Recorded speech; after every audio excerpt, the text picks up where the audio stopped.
জাতীয় থেকে আন্তর্জাতিক প্রান্তিক জনপদ থেকে নগর চারপাশ ঠিক কি ঘটছে এই মুহূর্তে তা নিয়ে আমাদের আয়োজন এখন চারদিক। আর আপনাদের সঙ্গে আছি আমি সিউল আহমেদ। নির্বাচনকে সামনে রেখে সংস্কার কাজ করতে হবে বলে মন্তব্য করেছেন বিএনপির ভারপ্রাপ্ত চেয়ারম্যান তারেক রহমান। মঙ্গলবার নয়াপল্টনে আন্তর্জাতিক গণতন্ত্র দিবসের গণসমাবেশে তিনি একথা বলেন। গ্রহণযোগ্য নির্বাচনের উপরই অন্তর্বর্তী সরকারের সাফল্য নির্ভর করছে বলে মন্তব্য করেন তিনি। আর মহাসচিব বলেন, গণ অভ্যুত্থানের মধ্য দিয়ে একটি গণতান্ত্রিক রাষ্ট্র গঠনের সুযোগ এসেছে, সেটিকে কাজে লাগাতে হবে। এদিন ঢাকা মহানগর, গাজীপুর, নারায়ণগঞ্জ সহ আশেপাশের জেলা থেকে সকাল থেকে জড়ো হতে থাকে বিএনপি ও এর অঙ্গ সংগঠনের নেতাকর্মীরা। আরামবাগ, ফকিরাপুল, কাকরাইল, পল্টন ও এর আশেপাশের অলিগলিও নেতাকর্মীতে পরিপূর্ণ হয়ে যায়। স্লোগানে স্লোগানে মুখরিত হয় পুরো এলাকা। এই রাজপথে আজ আপনাদের এই স্বতঃস্ফূর্ত উপস্থিতির অর্থ জনগণের রাজনৈতিক ক্ষমতায়নের মাধ্যমে একটি নির্বাচিত সংসদ এবং সরকার প্রতিষ্ঠায় অন্তর্বর্তীকালীন সরকারের সকল সংস্কার কার্যক্রমের প্রথম এবং প্রধান টার্গেট হওয়া জরুরি।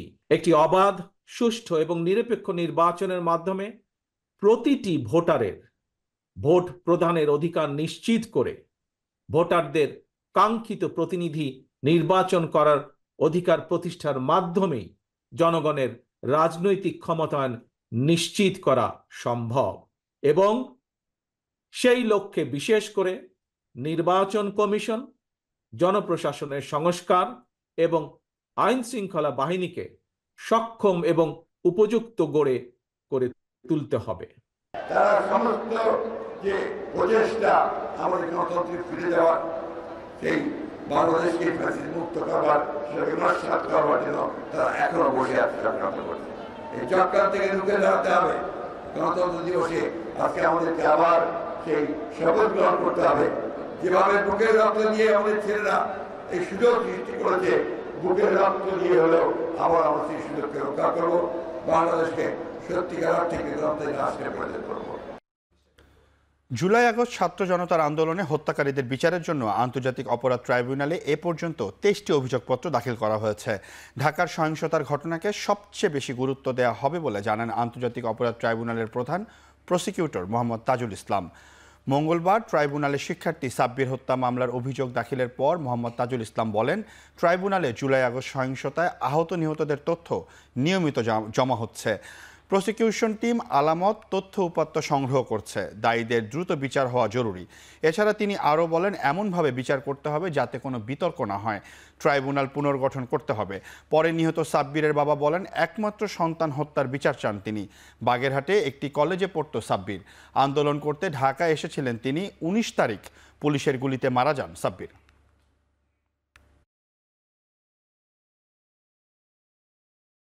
খুব দ্রুততম সময়ের মধ্যে এই ট্রাইব্যুনাল গঠন হওয়া প্রয়োজন।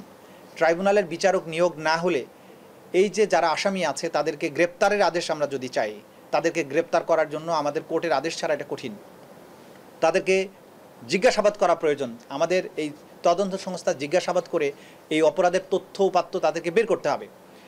এই গণবিপ্লবের যে একটা চরিত্র, তারা সবাই কিন্তু চাইবে দ্রুততম সময়ের মধ্যে যাতে বিচার হয়। পাশাপাশি এটাও তারা চাইবেন যে এই বিচারটা যাতে কোনো রকম ত্রুটিপূর্ণ না হয়, কোনো সমালোচনার সুযোগ না থাকে। আমি সুস্থ বিচার চাই এবং ন্যায় এবং সুস্থ বিচার। লাশটা ওই খ্রিস্টান হাসপাতাল থেকে আমাদের কাছে বুঝে দেয় আমার মেয়ে জামাই এবং আমি, এই তিনজন আমরা লাশটা এই অ্যাম্বুলেন্সে করে নিয়ে যাই। সাবেক প্রধানমন্ত্রী শেখ হাসিনাকে প্রধান আসামি করে আরও একটি হত্যা মামলা দায়ের করা হয়েছে, যেখানে শেখ হাসিনার সাথে সাবেক মন্ত্রী পরিষদের সদস্য ও আওয়ামী লীগের সিনিয়র নেতাসহ 82 জনের নাম উল্লেখ করা হয়। দুপুরে রাজধানীর সিএমএম আদালতে এই হত্যা মামলা দায়ের করেন নিহত শাহাদাত হোসেনের স্ত্রী সোনিয়া আক্তার। মামলায় ওবায়দুল কাদের, আসাদুজ্জামান খান কামাল, কামরুল ইসলাম, আব্দুর রাজ্জাক সহ বেশ কয়েকজন সাবেক মন্ত্রীকেও আসামি করা হয়েছে। গত 5 আগস্ট ছাত্র জনতার আন্দোলনে মিরপুর এলাকার সহিংসতায় প্রাণ হারান শাহাদাত। মামলা দায়ের শেষে আইনজীবী ও বাদী জানান, বিচারের আশায় আদালতের দ্বারস্থ হয়েছেন তারা। যত দ্রুত সম্ভব আসামিদের আইনের আওতায় এনে বিচারের সম্মুখীন করারও দাবি জানান তারা। শেখ হাসিনা সহ 82 জনকে আসামি করে অজ্ঞাতনামা আরও 2 থেকে 300 আসামি করে যাবতীয় তথ্য উপাত্তের ভিত্তিতে মৃত্যু সনদ দাখিল করে বিজ্ঞ MM-10 আদালতে মামলাটা দায়ের করি। বিজ্ঞ আদালত মামলা শুনানির পরে ডাইরেক্ট FIR হিসাবে নেওয়ার জন্য মিরপুর থানাকে আদেশ দিয়েছে। জুলাই শহীদ স্মৃতি ফাউন্ডেশন থেকে দ্রুত সময়ে এককালীন টাকা ও মাসিক ভাতা দেয়া হবে বলে জানিয়েছেন উপদেষ্টা নাহিদ ইসলাম। ফরেন সার্ভিস একাডেমিতে সংবাদ সম্মেলনে তিনি জানান, এই সপ্তাহ থেকে জরুরি আর্থিক সহযোগিতা দেয়া শুরু হবে। এই জন্য জুলাই শহীদ স্মৃতি ফাউন্ডেশনের প্রধান উপদেষ্টার কার্যালয় থেকে 100 কোটি টাকা অনুমোদন দেওয়া হয়েছে। আর্থিক সংকটে ভুগছেন তাদেরকে জরুরি একটি আর্থিক সহায়তা দিবে এই শহীদ স্মৃতি ফাউন্ডেশন, এবং পরবর্তীতে এককালীন একটি ভাতা, এককালীন একটি গ্র্যান্ট দেওয়া হবে, এবং মাসিক একটি ভাতার ব্যবস্থা করা হবে। যে এই যে অভ্যুত্থান, সেই অভ্যুত্থানের যে আর্কাইভিংটি করা, ডকুমেন্টেশনটি করা, তার স্মৃতি, তাদের এই অভ্যুত্থানের স্মৃতি ধরে রাখা, শহীদদের স্মৃতি ধরে রাখা, তাদের আদর্শকে বাস্তবায়ন করা। সরকারের মাননীয় প্রধান উপদেষ্টার ত্রাণ ও কল্যাণ তহবিল থেকে 100 কোটি টাকার একটি ফান্ড এই জুলাই শহীদ স্মৃতি ফাউন্ডেশনে অনুদান হিসেবে দেওয়া হয়েছে। ক্ষমতার পালাবদলের জন্য নয়, বরং ফ্যাসিবাদের বিরুদ্ধে জনগণ বিপ্লব করেছে, তাই জনগণের মতো করে সংস্কার কাজ চলছে বলে মন্তব্য করেছেন শ্রম ও কর্মসংস্থান মন্ত্রণালয়ের উপদেষ্টা আসিফ মাহমুদ। সকালে রাজশাহীতে জাতীয় পেশাগত স্বাস্থ্য নিরাপত্তা বিষয়ক গবেষণা এবং প্রশিক্ষণ ইনস্টিটিউটের উদ্বোধন অনুষ্ঠান শেষে সাংবাদিকদের এক প্রশ্নের জবাবে তিনি একথা বলেন। এ সময় উপদেষ্টা আরও বলেন, বিভিন্ন রাজনৈতিক দলগুলোর সাথে বসা হচ্ছে যাতে কোনো ভুল বোঝাবুঝি সৃষ্টি না হয়। দেশের সংস্কার শেষে নির্বাচন দিয়ে ক্ষমতা হস্তান্তর করা হবে বলেও জানান তিনি। এর আগে রাজশাহীর তেরখাদিয়ার 113 কোটি টাকা ব্যয়ে নির্মিত জাতীয় পেশাগত স্বাস্থ্য নিরাপত্তা বিষয়ক গবেষণা এবং প্রশিক্ষণ ইনস্টিটিউটের উদ্বোধন করেন তিনি।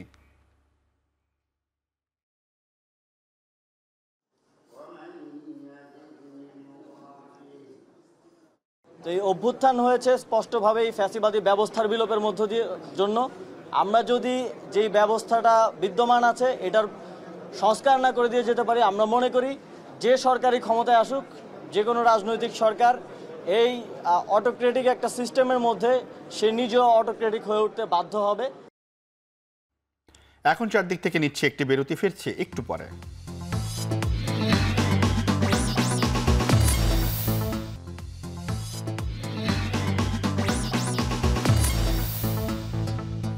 বিরতির পর ফিরে এলাম, আপনারা দেখছেন এখন চারদিক। রেমিটেন্সের প্রবৃদ্ধি বাড়ায় বেড়েছে বৈদেশিক মুদ্রা রিজার্ভ। তবে আন্তর্জাতিক মুদ্রা তহবিলের ফর্মুলায় আগামী 2 থেকে 3 মাসের দায় মিটিয়ে এটি এখন $20 বিলিয়ন কাছাকাছি রয়েছে বলে জানিয়েছেন বাংলাদেশ ব্যাংকের নতুন মুখপাত্র হুসনে আরা শিখা। বাংলাদেশ ব্যাংকের হালনাগাদ তথ্য অনুযায়ী 24,300 মিলিয়ন মার্কিন ডলারে দাঁড়িয়েছে বৈদেশিক মুদ্রা রিজার্ভ। এটি গত বছরের একই সময়ের তুলনায় 60% প্রবৃদ্ধি এবং জুলাই থেকে 90% প্রবৃদ্ধি। আন্তঃব্যাংক কেনাবেচা বিনিময় হার বাজার ভিত্তিক করায় এই ইতিবাচক সাড়া বলে মনে করেন বাংলাদেশ ব্যাংক। বাজারে এই মুহূর্তে প্রতি ডলারের সিলিং রেট 120 টাকা। ফরেন এক্সচেঞ্জ রিজার্ভ ক্ষয় রোধ করা সম্ভব হচ্ছে কারণ রেমিটেন্সের প্রবৃদ্ধি ঘটছে। গত অর্থবছরের তুলনায় এই অর্থবছরে প্রায় 60% প্রবৃদ্ধি হয়েছে, এবং আমরা যদি জুলাইয়ের সাথে অগাস্টের প্রবৃদ্ধি ধরি তাহলে এটা প্রায় 90% প্রবৃদ্ধি হয়েছে। আন্তঃব্যাংক ফরেন এক্সচেঞ্জ সেটাকে সক্রিয় করা হয়েছে।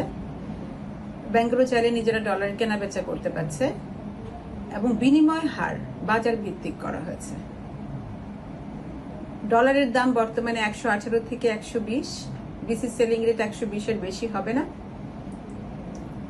ব্যাংকিং চ্যানেলে ডলারের যে দাম তার সাথে কার্ড দামের পার্থক্য এখন 1%-এর চাইতেও কম, এবং আন্তঃব্যাংক লেনদেন সক্রিয় থাকার কারণে ফরেন এক্সচেঞ্জ রেটের যে মার্কেট বা ডলারের রেট এটা স্টেবিলাইজড থাকবে বলে আমরা মনে করি।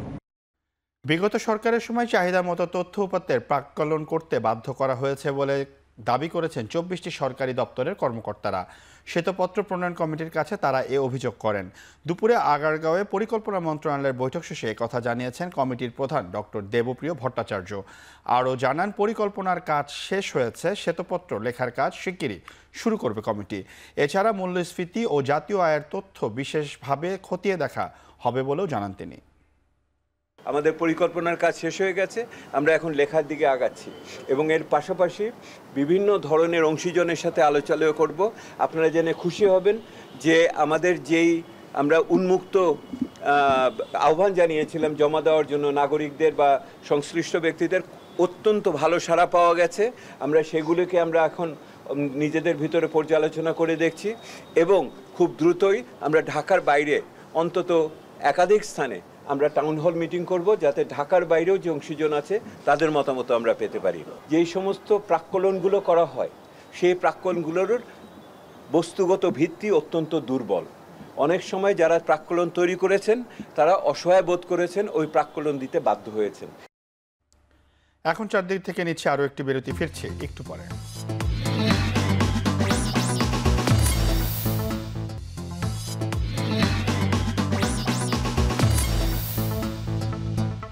বিরতির পর আরও একবার ফিরে এলাম, আপনারা দেখছেন এখন চারদিক। এখন আন্তর্জাতিক সংবাদ। মণিপুরে মঙ্গলবার থেকে খুলে দেওয়া হয়েছে সব স্কুল কলেজ। সপ্তাহব্যাপী বন্ধ থাকার পর ইম্ফল ভ্যালির 5 জেলায় চালু করা হয়েছে ইন্টারনেট সেবা। তবে এখনও কারফিউ অব্যাহত থাকবে ইম্ফল ইস্ট, ইম্ফল ওয়েস্ট, থৌবাল আর বিষ্ণুপুরে। রাজ্যের মুখ্যমন্ত্রী এন বীরেন সিং বলেন, সাম্প্রতিক সময়ে মণিপুরের সহিংসতায় কুকি বিচ্ছিন্নতাবাদীদের মদত দিয়েছে মিয়ানমারের সশস্ত্র গোষ্ঠী। এদিকে ভারতের কেন্দ্রীয় স্বরাষ্ট্রমন্ত্রী অমিত শাহ বলেছেন, মণিপুরে নিত্য প্রয়োজনীয় পণ্য সুলভ মূল্যে দেবে কেন্দ্রীয় সরকার।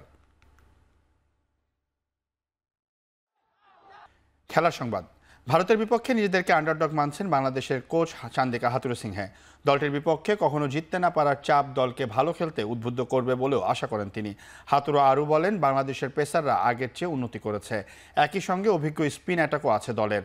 তার মতে অলরাউন্ডার সাকিবের বিকল্প হতে যাচ্ছেন মেহেদী হাসান মিরাজ।